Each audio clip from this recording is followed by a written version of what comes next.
పొద్దునే టైం 7 అయింది. పైకి లేచి డాన్స్ చేయండి.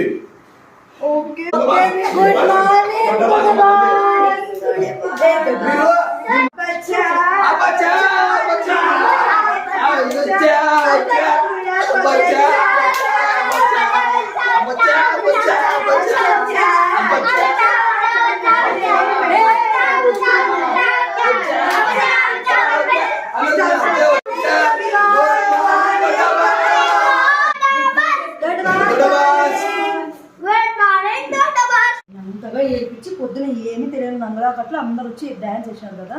చెప్తావే ఆ గుర్రబొచ్చోడికి నామినేషన్స్ కెప్టెన్సీ ఫస్ట్ వాడిని దుమ్ము తుక్కాడిస్తాను. అదే చేయాలి. ఎంతగా అసలు ఇయ్యను నేను రేషన్ ఇయ్యను. రేషన్ మేనేజర్ నేను కదా. అంతే వాళ్ళు ఏం తింటారో నేను చూస్తా. ఈరోజు చూస్తా వాళ్ళ సంగతి. దొడ్డ బాస్ చెప్పాడు ఇలా ఎంత పంచాలి. నా ఇష్టం అది రేషన్ మేనేజర్.